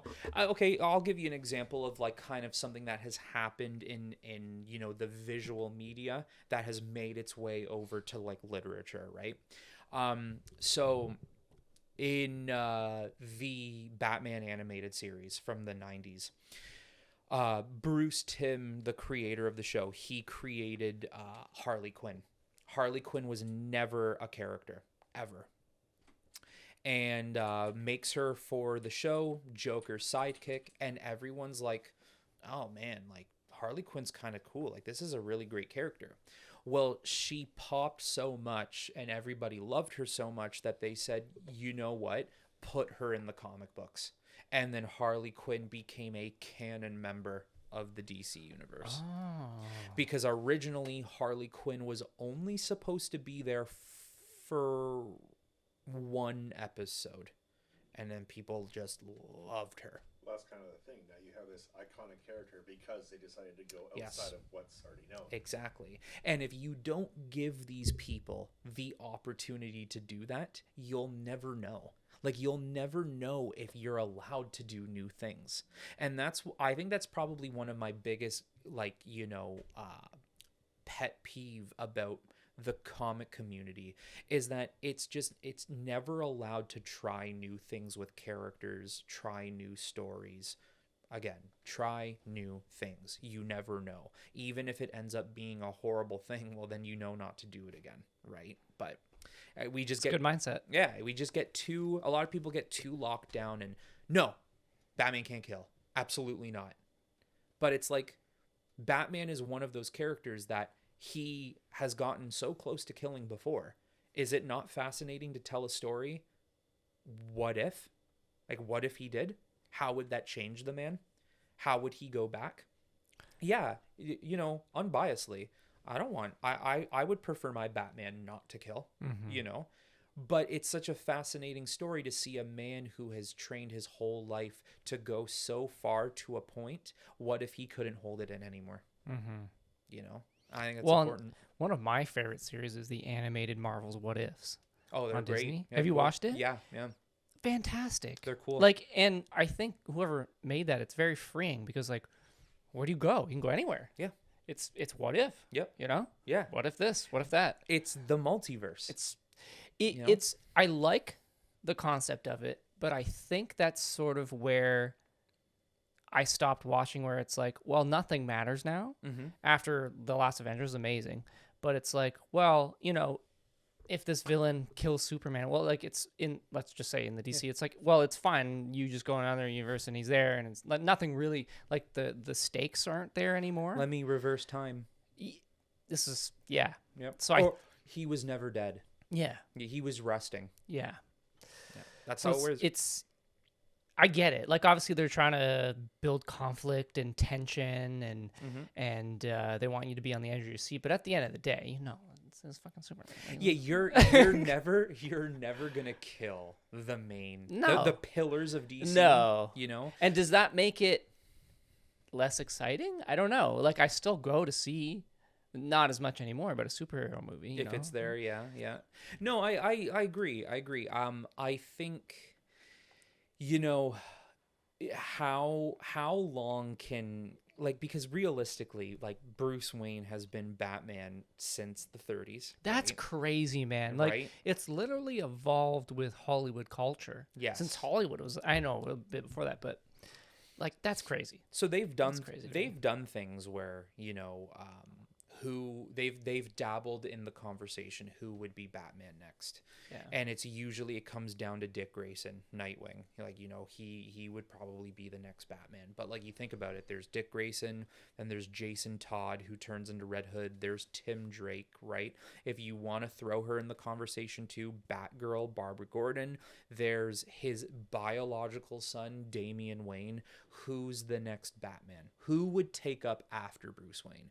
But then you think, oh, hold on, there's Batman Beyond. Would he be the next Batman? And I think the thing is it's always fun to kind of hypothetically dabble in who would be the next Batman, Superman, Wonder Woman, blah, blah, blah. But is it likely to ever happen? I don't think so. I just don't think that that's viable to the character and to the world because of how important Bruce Wayne, Clark Kent, Diana Prince are to these characters. You're just not going to see it. Yeah. If you make a what if world, a multiversal world, you can do that. Yeah. For example, they made this was like I want to say, what are we, 2026? So we're talking maybe 20 years ago now. There is a whole series where Batman, he finally takes the fight to Darkseid, and he creates this gun that he can shoot Darkseid with to take away his powers, and he does it. But then Darkseid ends up zapping him with his Omega beams and completely turning, there you go. It's the first two options. There's that one. And then the one actually, there you go. He shoots Darkseid with it. So he ends up, like, kind of beating Darkseid with this this gun he crafted to beat him. But then I think Darkseid ends up getting him with his Omega beams. And Batman essentially dies. And Superman finds Batman's body. And it's just bones. It's just bone. It's they're still super hot. So, like, they're, kind of like smoking, and Superman grabs his bones with the cape, and he's like, oh my God, like my best friend is dead, right? So everyone's like, oh man, like Batman died. Well, he doesn't end up dying, and if I'm not mistaken, this particular storyline, it involves two different scenarios. So the Bat family, it's called the Battle for the Cowl, and they have to figure out who the next Batman is. So all the Robins start butting heads, and they're like, I'm best fit. No, I'm best fit. No, I'm best fit. And they start fighting each other for it. Because in that universe, he's trained many Robins, right? Yeah, he at this point would have at least 3 Robins, but like Batgirl, 2 Batgirls actually. He's got a whole group of people. So they're all fighting for the cowl. Meanwhile, they think he's dead, but Batman's not dead. He just got transported like thousands of years back in time, and he needs to find his way back to the modern day. And it's like, yeah, they'll never, like, they're not going to kill Bruce Wayne. That's not what they're going to do. Like, come on. It's like, yeah, You know? killing your god. Yeah. So then he just has to find a way to come back. So then he goes through like this adventure of being like, you know, a cowboy Batman to a witch hunting Batman. And he just goes, he goes through all these steps and he returns. But yeah, the character is too mythological to, you know, Bruce is gone. No. Yeah. If he is, they'll start from scratch. It would have been great if he got transferred back in time, but he literally had to live. He couldn't die of age. He had to live back to that moment again. Mm-hmm. And now he's Batman, but 3,000 years of wisdom or something, you know? Maybe the Omega beams extended his life. Yeah. You know, instead. So now he's back, but he's ancient. He's super kind of like old. Captain America coming back or whatever. Yeah, he's like a 4,000-year-old Batman. Yeah. Now he's fully unstoppable. Yeah, you know? he's enlightened now. Yeah, so. Ultimate Batman. But yeah, it's like, these stories are great. Stories are cool, but we need change, you know. And the absolute universe is giving that to DC fans. But I mean, eventually, something I always wonder is how, especially film wise, how many more times can these stories be told by sticking to the source material until it gets boring? How many more times can we do this? Yeah. And I think, I don't know, Marvel's a different story, but they were just pumping out so much material to the point where you couldn't even keep up. Nope. Like, how many individual Marvel projects are there, including TV shows? Like, are you able to ask ChatGPT that? That might be faster. Yeah. I know you're a Google man, but. There's got to be over 30. Oh, way more. Yeah. I'm going to say 50 plus. You might be right. 37. Okay. All right. Released. Oh, yeah. Oh, But okay. when you add in Disney TV specials, 53. plus. There you go. We were both right. Yeah, there you go. So at that point, it's like, oh, new movie coming out. It's like, is it? Is it new? Is it? Yeah, haven't I seen this? You know, and I see all these like backlash about, what was it, like Red Hulk. Obviously, I know the history of Red Hulk and that stuff, but it's like, I don't know. There was just, after the last Avengers film, it was like, there's just so much material coming out. It's like, I can't keep up with. I don't have the time. It felt like homework. Yeah, it felt like homework. That's a Yeah. great way to put it. You know, that's why all these IPs that want to create these connected cinematic universes, I just don't know how viable it is. You know, Marvel got lucky where when they released Iron Man and it eventually got to Avengers Endgame, they got lucky from the perspective that, you know, wow, this story's really interesting. We're seeing a movie world built in a way we've never seen before. Ever. I want to follow along with this. And then you capitalize on Infinity War and Endgame. They're huge. People love it. They break box office records, right? They're talked about even till this day. But then after that, where do you naturally progress after something so big? Where do you go after the peak? Right? Well, the only answer, you have to go down a bit. You have to go back to solidified stories of a new world building for another villain. But even though that's the natural progression of things, it doesn't mean that it's going to keep audiences intact with what you're making. And that's what happened, right? Yeah. So all these people think, you know, if I make a connected universe, everything's going to work out. Like, I'll be able to get my audience. Like, look at DC, right? They think that they can make this DCU with no problems at all. It's not going to happen. The Marvel Cinematic Universe was just one of those things where it hit at the right time in history. Like, think about it. We could be talking about if they tried to release Iron Man 1 year later, it might have not worked. Like, they released it at the right time in human history, and it worked for them. Yeah. You cannot recreate that. And I am not saying you can't make a DC cinematic universe or any big IP out there. You can't do it. But It's been done. It's been done, and maybe you just have to let us breathe for a little while. You know, it's just it. And if you do it, maybe you have to do it differently. You can't, because how many Marvel movies were there before they reached Endgame? I want to say at least 20. At least. Because each character had their own set of films. Like, there was the Captain America films. Hawkeye didn't get any, sadly. Yeah. There was, what, 3 Captain America movies? Yeah. 21. Yeah. 21. Yeah. You know? So if you're going to make a cinematic universe today, in whatever other big IP you can think of, you have to maybe do it differently now. Like, maybe you can't do 21 movies. You know? We waited 11 years to finally see them take on Thanos. Yeah. 11 years. Yeah. Also, I want to mention, like, when was Iron Man? 2006? 2008? 8? Yeah. CGI was still developing. Yeah.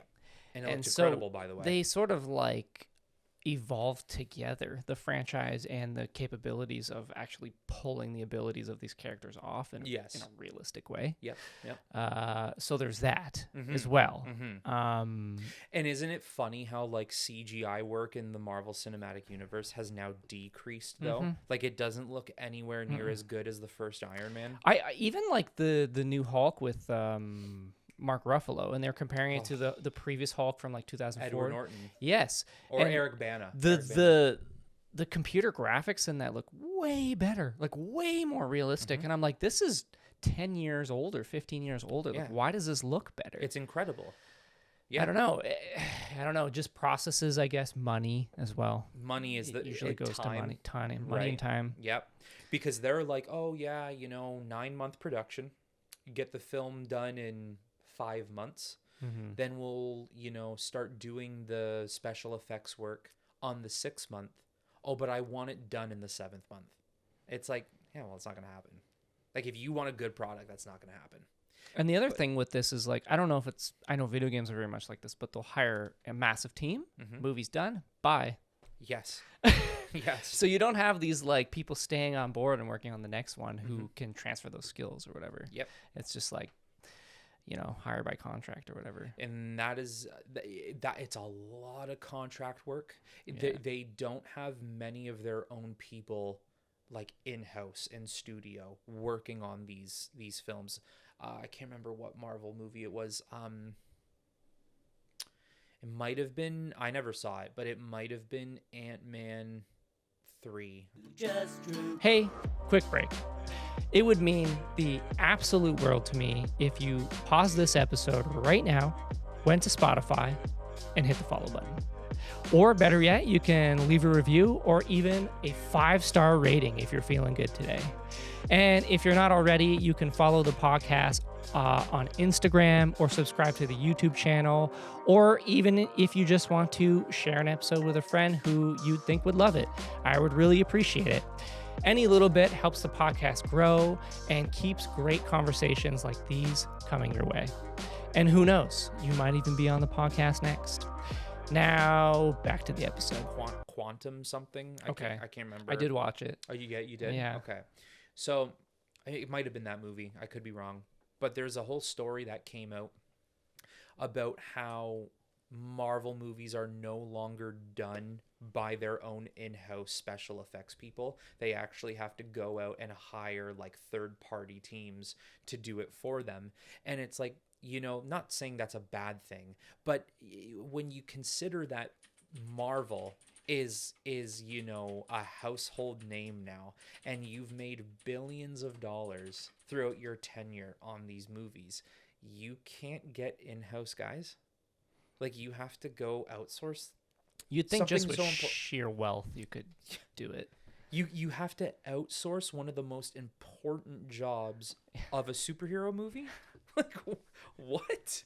I just don't get that. Yeah. You unless know? you're Christopher Nolan, then You just paint everything. Yeah, just paint everything. Yeah. Let's just paint the costume. Let's paint Iron Man suit. Why not? But like, yeah, it's just like, even too, like, there's a subheading right there. What's really wrong with Marvel CGI? Why does it keep getting worse? Like, it's a known thing. It is an absolutely known thing. It's cutting corners, I The guess. CGI decline, There you go. Tight deadlines, rough schedules, and unclear direction. There you go. I mean, if your goal too is to chase what you tried, this is what I find interesting. If your goal is to chase what you did from Iron Man to Avengers Endgame, why are you chasing that when you could have just continued to do it? Why did you put yourself in a hole where now you're like, oh, we need to go back to those days, when you could have just continued it, Yeah. So that's one of the biggest problems. I know Marvel is, sort of taken over the superhero industry per se. Mm-hmm. But like, what exactly is DC doing right that Marvel isn't? Why comics? Comics. Is that sort of where your heart is? That why you're drawn to DC? I think being a fan of DC for so many years, it's kind of just elevated to the idea of DC. I no longer necessarily need comics to keep me entertained. I don't need movies to keep me entertained. I don't need video games to keep me entertained. It's just the love I've already grown for DC has just stuck with me. I don't need all of that stuff now. What I like is what I like. It's there. If I want to read it again, watch it again, play it again, I can do it. Yeah. I think DC's, we don't need to get into it too much, but like the DC, movie world is not great. It's not anything special right now. Is that because Marvel just absolutely conquered, and they just overshadowed maybe? I think so. Because there has been obviously some great, like the Dark Knight trilogy, phenomenal. There's great standalone movies. Yes. Yeah. Definitely. Yeah, I think Warner Brothers saw what Marvel was doing, and they're like, you know what, guys, we gotta catch up. We got to get to where they are. And that was one of their biggest mistakes, is trying to play catch up. And then when they realized that they could not catch up, they spiraled and they started, you're fired here, you're fired there. Let's hire this guy. 2 years later, oh, this guy had no idea what he was doing. Fire him too. Let's reboot. Let's restart. Let's reboot the reboot. And it became a mess. Let's get rid of the most iconic Superman actor of all time. And right. Let's get rid of Henry Cavill and then replace him with, this new guy in a movie that nobody's even talking about anymore. Here's what's so important. Henry Cavill's Superman, Man of Steel, Batman vs. Superman, Zack Snyder's Justice League. In those three movies, they're all still talked about today. No matter if you want to hate on it or love it, they're still talked about. This new Superman movie came and went. Disappeared into the ethos. Gone. Which sucks, because this guy made one of the most iconic Marvel movies in the entire franchise, Guardians of the Galaxy. Gunn? It's a standalone movie. Mm-hmm. On its own, it's phenomenal. Mm-hmm. And I was like, okay, this guy's going to DC. It's going to be amazing. Mm-hmm. Did you watch it? I tried watching the first 10 minutes of it, and I could not sit through it. I just couldn't do it. I'm going to one day force myself to watch the whole thing, but so far I haven't been able to get through it. Yeah. Gunn is not my He's not my style. I don't really like the way he makes his movies. I'm not a huge fan of his writing. He's one of those types of guys that it's like, if it's not poo-poo pee-pee jokes and like inappropriate sexual comments for like a 15-year-old that makes them then you're often not going to like what he does. I thought Guardians was tasteful. Fair enough. Yeah. And then he made more and it kind of got out of hand. He was really leaning into that. Yes. But Guardians was a good balance, I thought. Yes. And obviously he goes for comedy. Very much so. Yeah. But from a lot of what I heard that people who are watching his DC projects, so far he's got Superman. He has the Suicide Squad movie he made. And then he has like Peacemaker, right? Oh, and then he Which also is very good apparently. I liked. I haven't watched I it. actually rather enjoyed season 1. I didn't love it, but I thought it was pretty good. I didn't watch season 2. Then he has an animated show in DC called Creature Commandos. And from a lot of people, because like you're in the DC fan base is so divided today. You get people like nobody is on the same page. You get people who are all about James Gunn and just want nothing but his stuff. You have people who are still on the Zack Snyder stuff. You have people who are like, I don't care about any of the movies. I just want my literature. I want my comic books. Then you have people who are like, I am done with modern day DC. I only like old school DC. So the fan base is all over the place. No one's really connected, right? So from the people, the very few people who I tend to see are unbiased. You know, they'll speak truthfully. This is what I think, blah, blah, blah. A lot of these people say that what Gunn is doing with DC, it is all the same stuff all over the board. And he can clearly only seem to write one type of narrative. You know, it's like these just forgotten about people who have no friends and family, and then they all end up meeting each other and they're like, oh, you're my new family, let's be heroes together while we make inappropriate comments and jokes and save the world. Guardians of the Galaxy. Yeah, it's essentially that. Yeah, and a lot of people I think are getting tired of that type of, you know, kind of like narrative. And we'll see. Like, I don't think the DCU is viable. Genuinely, I don't think it's going to go too far. I think we're already kind of hitting the end of it, especially with the whole, you know, DC Warner Brothers being bought out by Netflix.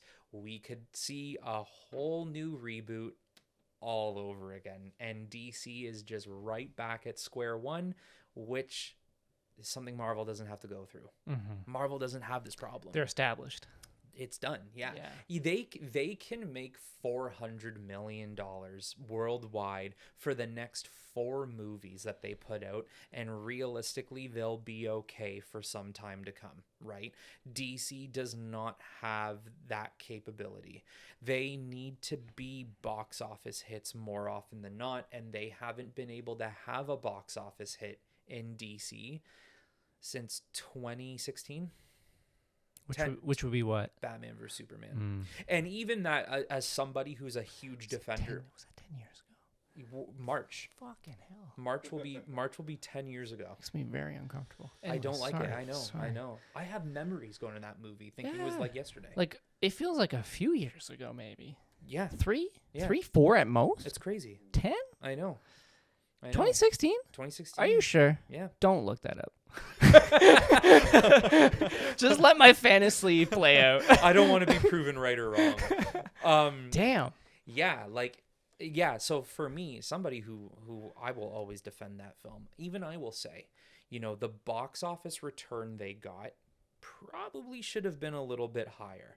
Also, not his fault. Watch the Snyder Cut. Yeah, watch the Ultimate It's Edition. an absolutely different movie. So it's different. Yeah. It's not even the same movie. If you watched Batman vs Superman in theaters, you're getting 2 hours 2 hours 15 minutes, right? If you watch the Ultimate Cut, you're getting 2 hours 50 minutes. Yeah. You're getting like a half an hour that was stripped by the studio, who said, yeah, just get rid of some of those scenes. Well, yeah, no wonder the movie didn't end up being, clutched onto by the masses, because then you also had Captain America Civil War that came out right at the same time. That's the other thing. You're competing with this established Yeah. brand and universe that is still dominating. Who now is like, we realize we are, 3 years away from the Thanos event. It's kind of hard to go up against that. I don't care if it's Batman and Superman. I don't care if they're the biggest superheroes of all time. You're in this mode where it's like, we're there. They may be the biggest Superman or superheroes of all time, but they're not currently relevant. No. Yeah. Right? Yeah. So, yeah. What do you think? What is your favorite movie version of, let's just say, Batman? Obviously, I would assume it's Christopher Nolan. Is there any movie that's very close to the comics? Maybe not even Batman. Is there anything that's comic accurate, or does Hollywood just bend and twist it too much for money? Yeah. Comic accuracy is such a weird thing. Or even just the feeling of it. Who I think is very, very comic accurate is Andrew Garfield's Spider-Man. Really? He's super accurate until the Peter Parker. The Peter Parker, was a little bit of like a cool dude. Like, he's out here shredding on a skateboard, yet he's getting bullied in high school. I don't really buy that. He looked too cool.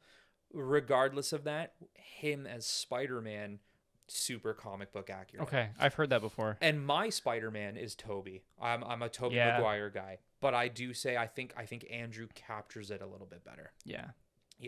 I mean, if you're looking at some of these guys, Tobey as Peter, perfect. Tobey as Peter is super accurate. Andrew as Spider-Man, really accurate. I mean, Ben Affleck Bruce Wayne is top notch, just top tier Bruce Wayne. He's arguably the best Bruce Wayne we've ever had. Really? Yeah. And he got so much heat for it.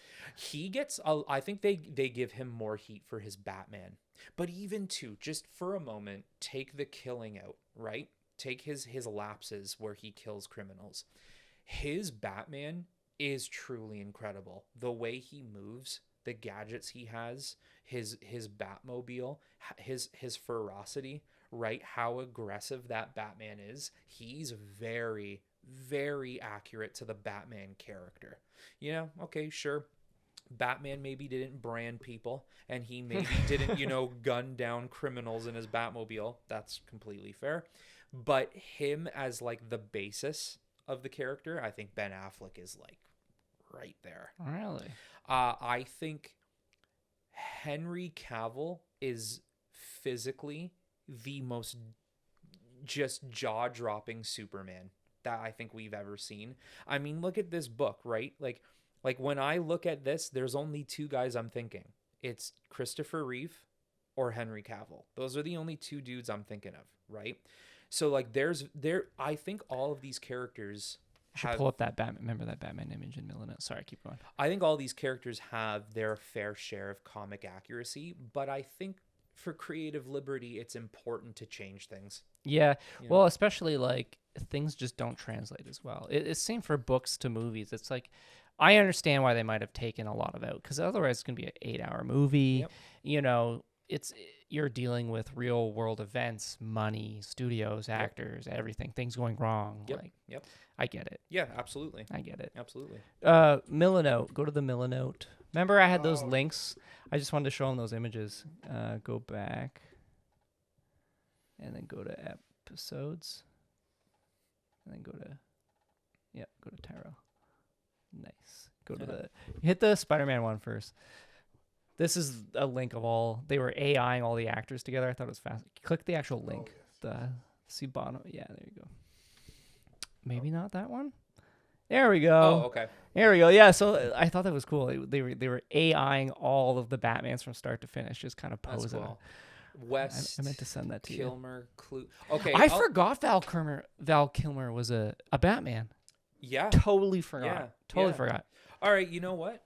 I'll give you the TMM Batman ranking right here. All right. I'm gonna do this for you. Okay. All right. I'll go from my least favorite to favorite. Okay. That's what I'm going to do. All right. George Clooney, bottom. Bottom. George Clooney. Quick and Let's easy. do this like a speed round. So George Clooney, quick, why bottom? Why is he Yeah, on the why is he bottom? terrible? He is, to me, not Batman. He's not Bruce Wayne. He doesn't act the way I would think a Batman would act, and the whole Batman credit card thing just completely, Do you think turns me Clooney was away. just trying to be cool? 100%? Just clout. Yeah. Oh Okay. yeah. Okay. You know what? But in all fairness to him, he's a decent Bruce Wayne. Okay. Okay. So Clooney's bottom. Okay. After Clooney, I don't want to do it to him, but I'm gonna have to go Kilmer. Yeah. Yeah, I just think Kilmer does not look like a Bruce Wayne Batman to me. I think they really Can you zoom in on that somehow? Like, can you like zoom in with the pad on the laptop? Like, if you pinch in, does that work? That's okay. Oh, yeah, it there you go, does. there Yeah, you go. just keep punching in there. Yeah, I think they really Yeah, nice. panicked when Keaton was like, "Yeah, I'm not coming back," and they're like, "Oh, okay, Val Kilmer." Like they're like they put it in like a random wheel generator. And Wait, it was landed. Keaton's Tim Burton? Was it Tim Burton? Yeah, he did the Batman, and then he did Batman Returns. Which people kind of joke about, especially with the stiff neck thing. Yeah. He can't move. He has to move his whole body. Yeah. The costume's just locked. Okay, so Clooney 7, Kilmer 6. See, now here's the problem. Just to kind of stray off for a moment. All of these guys are so good at Batman that like it's so hard to now rate the bottom, like who's 5, right? It kind of feels like unfair because they're all so good, But this is what I'm going to do. So Clooney 7, Kilmer 6. I'm going to do West at 5. And the only reason I'm going to do that is because it's a completely different age. It's not our It's for a time. different generation. It's a completely different generation. My Batman is not what his Batman was. Okay, so he'll Look go- at the costume difference, too. right It's spandex. Yeah, but you can't- These guys are wearing armor. armor. Yeah. Like metal. Yes. Like imagine Adam West's gauntlets compared to like Ben Affleck's gauntlets. Like can't even compare.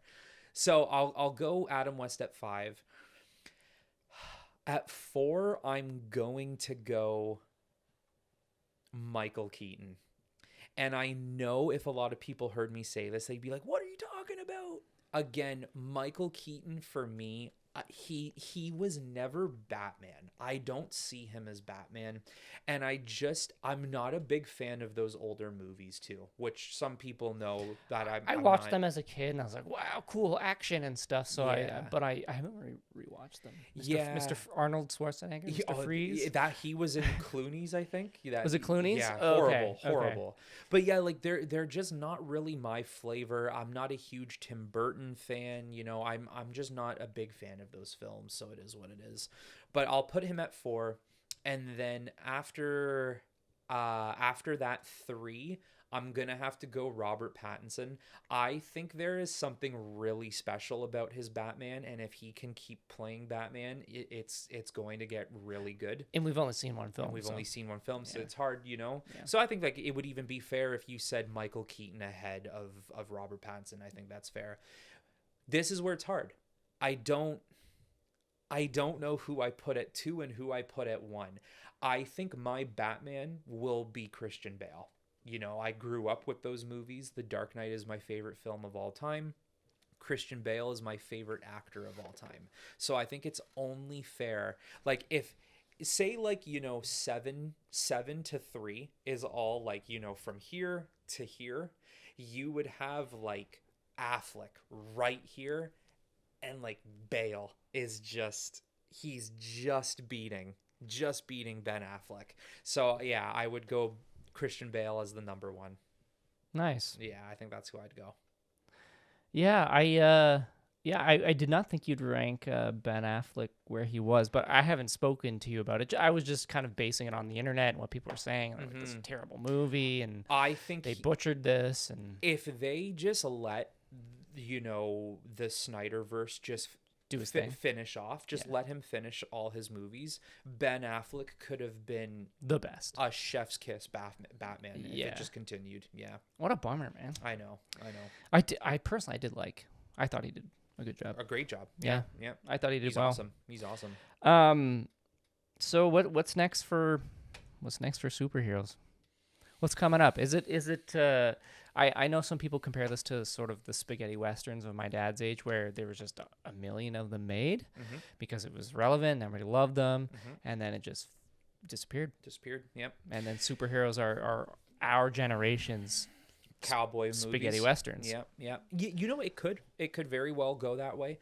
I think we're gonna hit a day where superheroes will not be as big as they used to be, right? But I don't think we'll ever move away from superhero movies, because if you think about it, we've been getting like consecutive Superman movies since the 80s. Even if it has not been every single year, we've gotten those Batman, those Superman movies, right? The Sam Raimi Spider-Man movies, the X-Men movies, even prior to all of this connected universe stuff, right? So we'll probably always have superhero movies, but we might hit a time where there's not 3 a year. You know, we might hit a time where it's or 10, including TV shows. Yeah. You know, we might not hit that, but we'll probably, I think a safe thing to assume, maybe 5 to 10 years from now, we hit a 1 movie every 2 years. Maybe if you want to be generous, 1 movie every year, you know. Superheroes always have stories to tell. There are always going to be characters that you've never seen on the big screen, and there's always going to be versions of them that you want to see, you know. I mean, how long do we wait until the day where we maybe get absolute Batman on I want to see that. Right? Exactly. So there's always something new to tell. I think we're probably going to hit a world where, because this is a question I've been asked before, is like, what do you think will happen with the Marvel Cinematic Universe? And do you think it'll be something that will just continuously go on, like the universe will never end? And I actually do. This might be an unpopular opinion, but I actually do think the MCU will continue for as long as possible. Dare I even say forever, in terms of Disney surviving, right? But it's not going to be, again, 5 projects in a year. You're going to get like 1 movie a year. You might get 1 movie and then a TV show next year, you know? So I think it is only time we're going to slowly start to see a descent of superhero movies, but they won't go away forever. Like, they'll still be here. Yeah. They'll still have a relevancy. Yeah, and like when I have a family and stuff, like I'm going to watch these movies with my kids, right? So it's like you're going to get them interested, and then they're going to watch it. And also, like, when the next generation is born, they have so much to go off of, and they don't have to wait for it. Yeah. How fantastic is that? They have 53 Marvel movies or stuff they can watch, you know? That's crazy. We were around for the first one. Yes.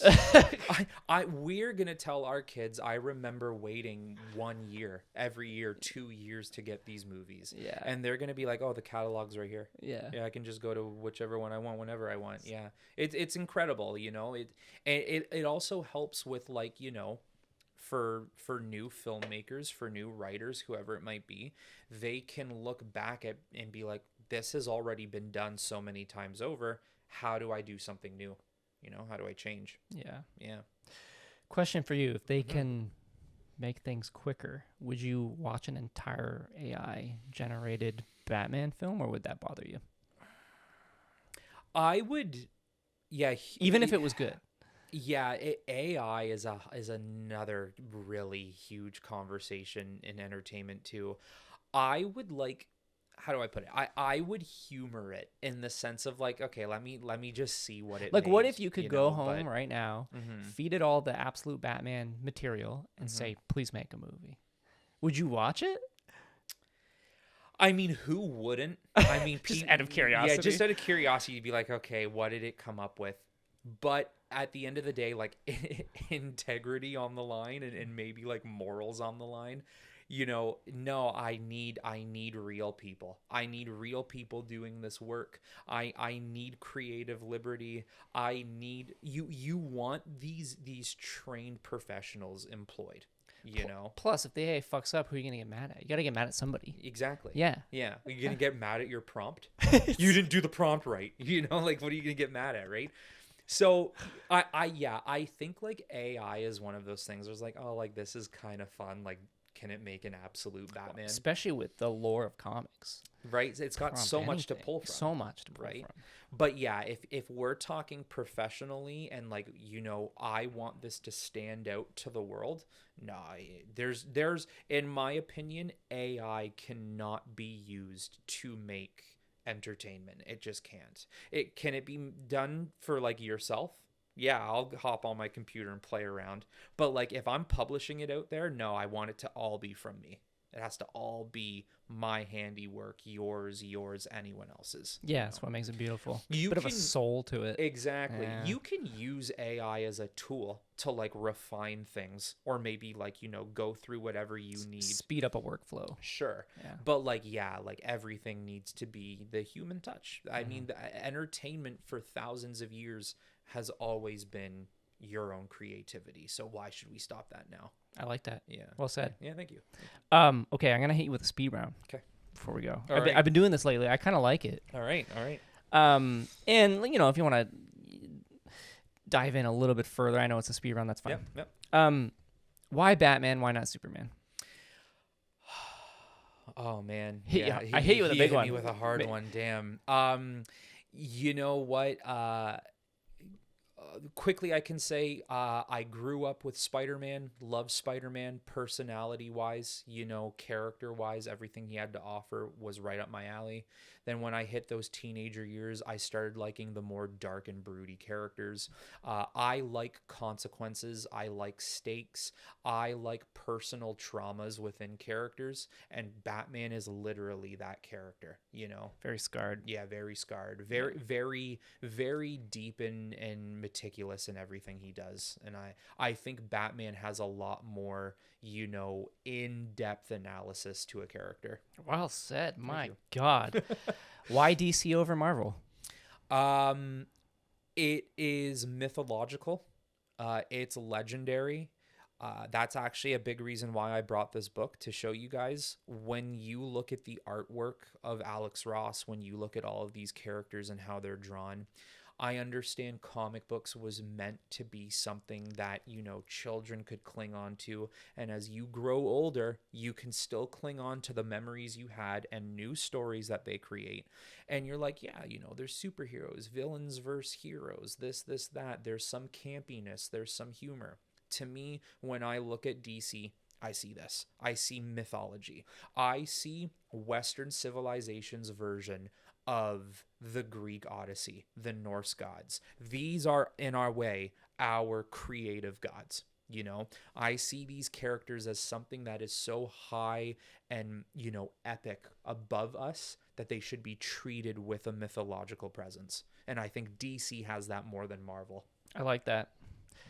Favorite actor for a hero and favorite actor for a villain? Let's exclude Batman, perhaps, just because we already know it's Christian Bale. Yeah, okay. So, favorite actor for a hero, favorite actor for villain? Hero would be Henry Cavill, Superman. Okay. I will put an honorable mention, Hugh Jackman's Wolverine.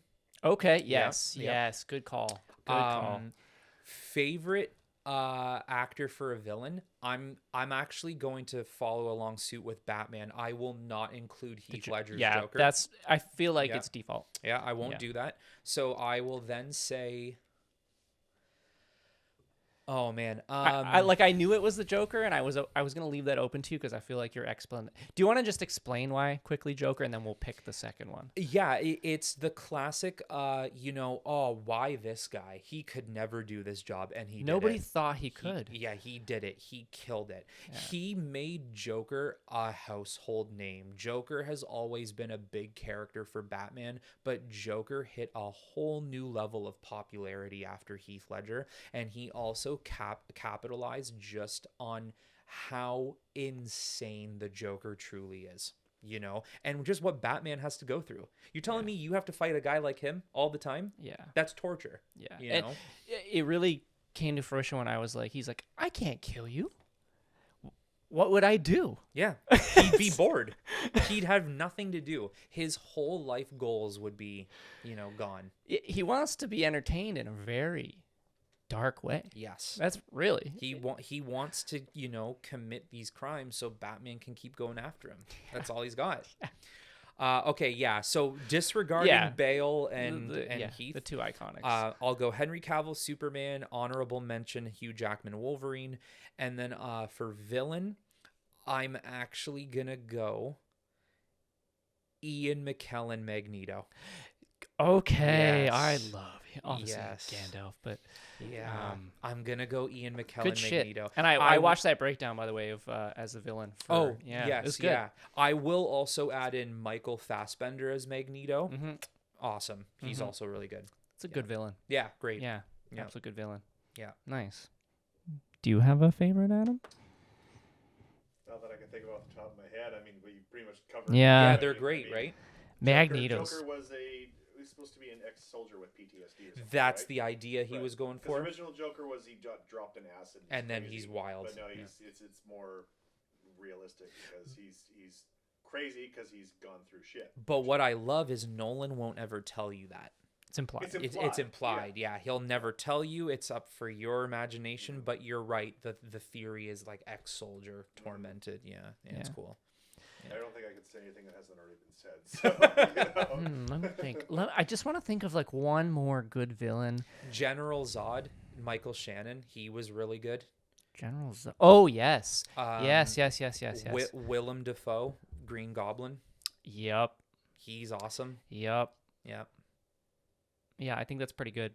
I will also say about Hugh Jackman, I think it's really worth putting him even maybe like for other people at their top. Yeah. You can't play a character for over 20 years and not be considered. He's ruined that character because no one will ever be like him. I know. No one will ever live up to I it's like the Joker. Yeah. No one will ever live up to Keith Ledger. You just can't. I You know. can get close, But you won't but you will get never there. top it. Yeah. The only hope is to be different enough that you're like, this is really good. This is a different Joker, Yes. different universe almost. Yes. Sort of like. Yeah. Yeah. Hugh Jackman also had that thing where like Heath Ledger, no one expected him to do it well, whereas like Hugh Jackman was more like a theater musical guy. Yeah. Yeah. right? So no one thought he was going to be able He was to a do But that. now phys he ed is teacher, I Wolverine. think. Yeah. He's Wolverine. He's Wolverine. Exactly. He is Yep. Wolverine. Yep. I can't unsee him. Like obviously he's amazing in other movies, but I still 100 Still see it. 100 maybe years maybe from that's now, because I was 4 years old when I was watching Yeah. X-Men 1 or whenever it came out, I mean, 2000. 100 years from now, people will still look at him and say that's Wolverine. Yeah. You know, that's how impactful he's been. Yeah. So yeah. Phenomenal guy. Mhm. One comic book movie you think is underrated?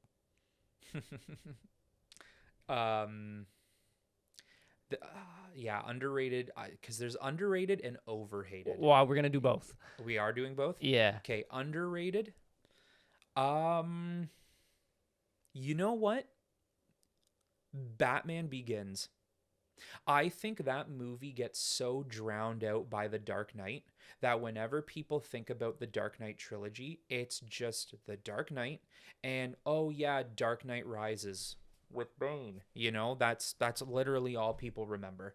Batman Begins is a definitive beginning for Bruce Wayne as Batman. I think it's a great film. Well, and they took the time to really dive into, obviously, yes, you know his parents died, blah, blah, blah, but then usually movies just kind of jump, right? Yeah, They yeah. never really go into how did he learn these skills? Where did he get this discipline from? And like Yep. that whole backstory. Was that in the comics, that whole Dark League? What The- was that league called? The League of Shadows. League of Shadows. So in the comic books, they're called the League of Assassins. Okay, so Yeah. pretty close. And it is Ra's al Ghul and stuff. Oh, okay, yeah. so I wasn't sure if that was made for the film. I mean, he tweaked things here and there, but no, that's all comic book. Essential. Yeah, because the whole thing is Ra's al Ghul wants Bruce Wayne as the next Ra's al Ghul. But Batman does not want any part of that life and that world because it essentially means toppling civilizations and killing everybody. but Batman wants no part of it. So yeah. Most overrated comic book. Most Film. overrated comic book film. Most overrated. God, there's so many. It's The Dark Knight, isn't it? And there goes my platform destroyed. Man, there's so many comic book films that, because I'm a little picky when it comes to comic book movies. So there's so many I could throw in here. But you know what? Captain America: Civil War. Yeah. Oh, it is such an overrated film. The first one's great. Yeah. Can't complain. Yeah. Winter Soldier, really good. Yeah. But Civil War was not for me. It was almost like a knockoff Avengers. Yeah, it was like, the whole idea is all the heroes are splitting sides. Do we form with the government or do we rebel, right? But Civil War is such a long, strung out story. You can't tell it in one movie. And they tried to tell it with one movie with all the visuals being like, oh, here's your favorite heroes fighting each other. I hope you enjoy. And it just, to me, it didn't hit. There was no true substance. I was gonna say some substance lacking. Yes. Maybe some lazy writing. Yes. Yeah. All, again, to get to Thanos. Yeah. So that's my pick for Okay. overrated. Very nice. That was a good pick. Yeah. Last question: if you could live in one comic universe, which would it be? So like DC or Marvel is Anything. It can even be like a specific storyline. Oh, okay. If you want. I see. Yeah, or yeah. like a specific group. Man, living in these worlds, like, you do have to imagine, like, it would be kind of crazy because every single day Earth is getting attacked. Like, the insurance rates have to be incredible. And Batman owns all of them. All of them. Yeah. Huh. You know what? This might come off unexpected. I think the comic book world I would love to live in would be DC related. It would be on the Green Lantern homeworld Oa. Oh. Yeah. Okay. That's what I would like. Why? I love sci-fi. I love cosmic. I love space, astronomy. I love that type of stuff. And I don't think Green Lantern gets enough love because he is the corner of the cosmic era of DC. And I really like that area. So I think that's where I would go. He was always my favorite character. He's in Justice League, right? Yeah. Yeah, he was always my favorite character. I was like, he can make anything with his ring. Yeah. Like, who else would you want to be? It's all creative, too. Yeah. Hal Jordan, Jon Stewart, they're probably like the biggest of the Green Lanterns. Yeah. But yeah, that's where I would go. Nice. I would go. Good answers. Yeah, thank you. Thank Solid. you. Yeah. Okay, so everybody needs to go check out Tyrell Multimedia on YouTube. Let's get him over the 20,000 mark. I think that'd be sick. Yeah, Yeah. I'm close. We're almost there. And what's like the essence of your channel, essentially? What we've been talking about, pretty much. I go into a lot of what ifs. I'll travel into topics that many people don't like. Even the couple of videos you're seeing there pretty much explain it. You want to talk about unpopular opinions and hot takes? We can do that per character. You want to talk about stories that are popular in Marvel? Oh, I'm going to bring it over to DC and see how it works over there. And you've even dove into industry as well. Yes. I may be talking about Disney takeovers and this and that and how it's going to affect the universe. Yep. And Yep. It's Yeah. cover a lot. A lot of what if. Yeah. And I do like to dabble in, again, to a lot of creativity. I like to go into stories or ideas that have never been done before, but could be very interesting. Nice. Yeah. Good stuff, man. you. Anything we didn't cover you want to touch on? No, not really. I think, second time here. It's great, blast. man. It was great. Yeah, I'm a lot more structured now. Things are a little bit Yeah. more seamless, but I just want to thank you for being like one of the first guests. So. Oh, yes. No, thank you for having me. Yeah, absolutely, man. Again, the second time here, it's a ton of fun to talk about this stuff. I don't often get to talk about this like on this massive long scale, format. Right? Yeah, you can cover multiple videos in one sitting. If we could have been here for another 5-6 hours, just continuing the. Well, that's what I mean. You're going to be a very repeat guest because it's sort of unlimited material to talk about. So much to talk about, and every single day something new's coming out. Yeah, you know, and so- like I don't really know what my audience is. I have a lot of business people on, a lot of filmmakers on, so I'm not quite sure what people are looking for, what Yeah, yeah. audience I've built naturally. Yeah. But like I like to shake it up a bit, yeah, and hopefully like if someone's looking for something entrepreneurial, but they're like, oh, I like Superman. Oh, this guy's cool. I'm Yeah. gonna go check his YouTube channel. there you go. That's Well, hopefully. I'll make sure to get some of my viewers to come over here. I got some of them to come over last time. Nice. So I want them to come over here and check this out. So, Nice. yeah. Appreciate it. Well, Cool. congrats on the success, and Appreciate it. fucking keep going, man. This is super cool. Thanks, man. I appreciate Yeah. it. Thank you, guys. Okay, thanks everybody. We'll see you on the next one. Hey you, you're listening to Just Drew, Just Drew, Just Drew.